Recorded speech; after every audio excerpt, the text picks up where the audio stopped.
नमस्कार, आप सभी का स्वागत है नीट शास्त्र के इस YouTube चैनल पे। और आज मैं आपको बताने वाला हूं क्योंकि एक एनटीए का ऑफिशियल नोटिस आया है क्या कि नीट एग्जाम जो मणिपुर में नहीं हो पाया था वो दोबारा होगा। कई सारे स्टूडेंट्स हमसे फोन करके पूछ रहे थे कि सर काउंसलिंग कब से स्टार्ट होगी, तो उनको मैंने बोला था कि अभी मणिपुर में एग्जाम नहीं हुआ है, जब मणिपुर में एग्जाम हो जाएगा तो कंबाइंड रिजल्ट आएगा और उसके बाद काउंसलिंग चालू होगी।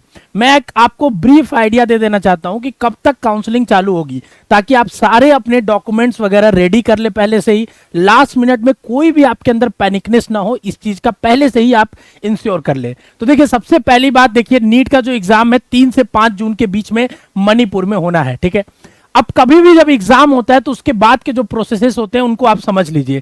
जैसे सबसे पहले अगर कभी एग्जाम होगा तो उसके बाद आपकी ऑफिशियल आंसर की आती है, ठीक है ना। ये कोचिंग वाले जो रिलीज करते हैं उसके बाद अलग से एक ऑफिशियल आंसर की एनटीए अपनी रिलीज करता है, ठीक है।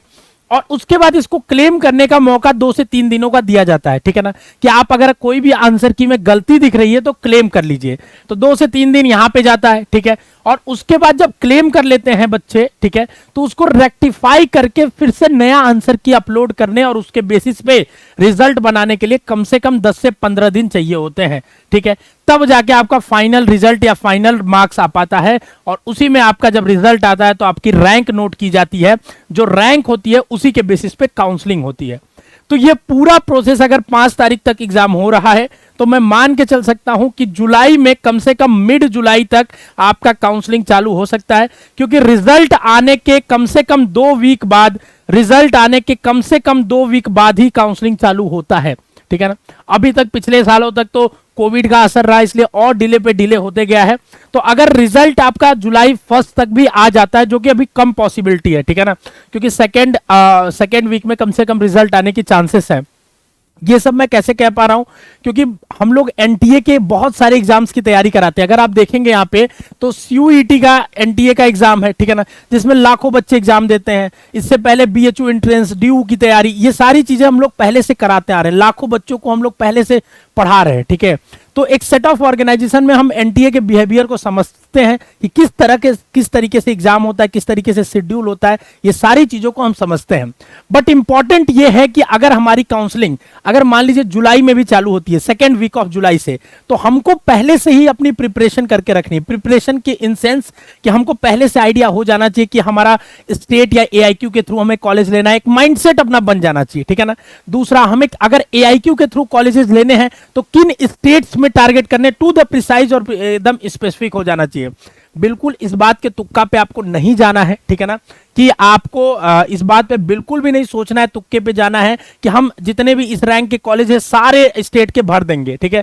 आप एकदम चूज करिए कि हमें यही 4 स्टेट है जो चाहिए, अपनी कंडीशंस के अकॉर्डिंग, जो हमने बताया कि एकेडमिक्स देखिए, बॉन्ड देखिए, वहां पे पीजी कोटा देखिए, बहुत सारी चीजें हैं जो उनको फैक्टर्स को ध्यान में रखिए और उसके बाद अपनी एक लिस्ट अपनी बनाना चालू कर दीजिए, ठीक है, पहली चीज। दूसरी चीज, डॉक्यूमेंट रेडी करना चालू कर दीजिए, क्योंकि बहुत सारे बच्चे का मैं बता रहा हूं लास्ट मिनट में पैनिक करते हैं कि हमारे पास सर सेंट्रल वाला नहीं है, स्टेट वाला नहीं है, ठीक है। तो आपके पास दोनों होना चाहिए, ठीक है ना। अगर आप स्टेट काउंसलिंग के लिए पार्ट कर रहे हैं तो कोई भी certificate OBC, EWS, SC, ST, ये सारे आपके स्टेट वाले होने चाहिए। और आपका अगर सेंट्रल से पार्टिसिपेट एआईक्यू के थ्रू लेना चाहते हैं तो सेंट्रल वाला होना चाहिए।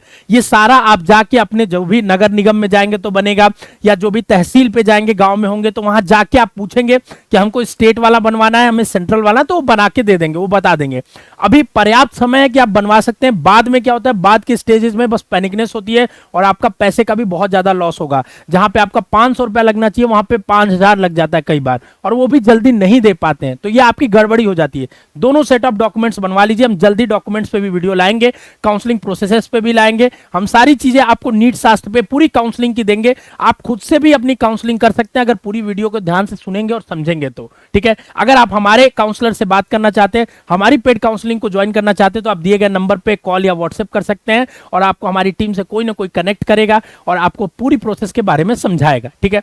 तो ये रही एक जो एग्जाम की टेंटेटिव डेट, जो न्यू मणिपुर की डेट्स आई है, इस पे काउंसलिंग का जो इफेक्ट पड़ेगा, ठीक है। काउंसलिंग की डेट्स लगभग 2 वीक, 1 से 2 वीक आगे बढ़ जाएगी। तो आप मान के चलिए मिड जुलाई तक आपका काउंसलिंग स्टार्ट होना है, ठीक है। और काउंसलिंग जब स्टार्ट होगा तो आपका यहाँ पे सारी चीजें अपडेट होना चालू हो जाएंगी। देखिए, यही आपकी ऑफिशियल वेबसाइट है जो थ्रू आउट द AIQ के काउंसलिंग, यही आपकी सारी की सारी रहने वाली है काउंसलिंग में। ठीक है, तो आप इस चीज को ध्यान रखिए कि MCC की ऑफिशियल वेबसाइट को हमें विजिट करना है। ठीक है, दूसरी बात, हमें पहले से डॉक्यूमेंट बनवा के रेडी कर लेना है। और तीसरी और मोस्ट इंपॉर्टेंट बात कि हमें अपने कॉलेजेस की लिस्ट तैयार करना चालू कर देना है। ठीक है, नीट शास्त्र को सब्सक्राइब करके रखें नीट काउंसलिंग रिलेटेड अपडेट्स के लिए और नीट काउंसलिंग के गाइडेंस के लिए। मिलते हैं अगले वीडियो में, तब तक स्वास्थ्य का ध्यान रखें। All the best.